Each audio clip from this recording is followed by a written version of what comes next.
That was yummy, Evie said as she licked crumbs of chocolate cake from her fingers. The girls from Ruby Dorm were having a picnic while their unicorns grazed on the lush grass. It was late spring, and the apple trees were covered with white blossoms. The bright sunlight, shining through the branches, warmed Evie's face. "Okay," said Lyra, packing away the picnic things and double-checking that no one else was around. "Now for the important business that we came here to discuss." "To solve the riddle on the treasure map," said Sienna. She poked Ivy, who was lying on her back with her eyes shut. "Ivy, wake up!"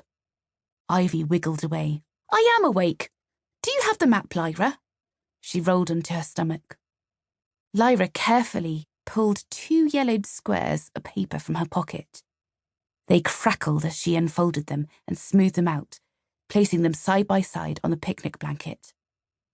Each one was part of a map that had been cut into 4 pieces. These 2 each had a small picture of a crying unicorn in their outside corners. Together, they made up the top half of the map. They formed a picture of Unicorn Academy, and farther down, part of a maze with half a big X in the centre. The girls didn't know what the treasure at the X was, but they were determined to find out. They had discovered the first piece hidden in a secret room above their dorm.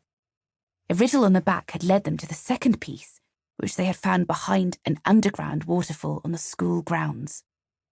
They hoped that the riddle written on it would lead them to the third piece.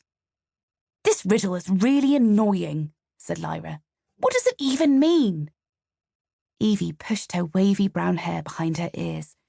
She had already memorized the riddle and recited it for the others.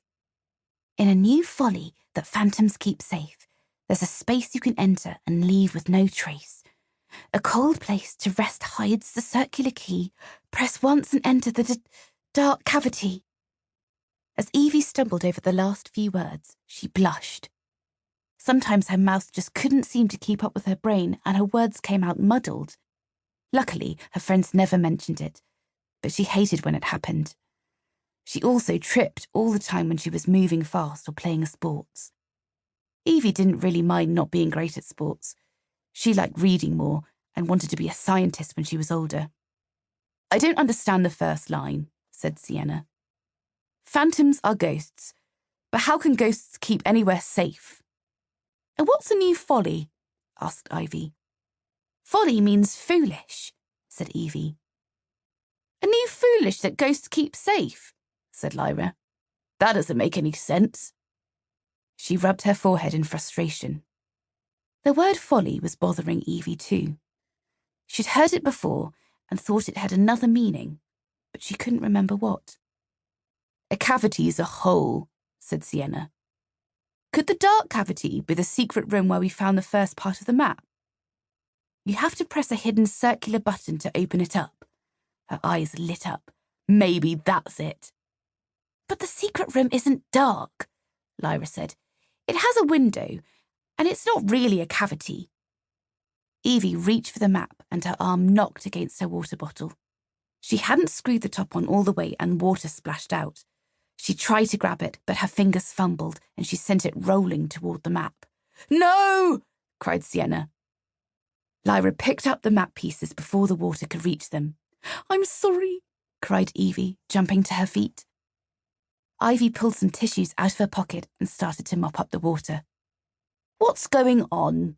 asked Sunshine, Evie's elegant unicorn, as she came trotting over.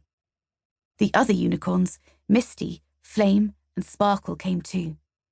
"Just Evie being clumsy again," said Sienna, grinning. "Honestly, Evie, I think we should ban you from being around food or drink. You always spill something." Even though Sienna was only teasing, Evie felt awful. She tried to help by brushing the spilled water from the blanket, but, as she stepped back, she tripped over Lyra's bag and fell over. "Oh, Evie!" groaned Sunshine.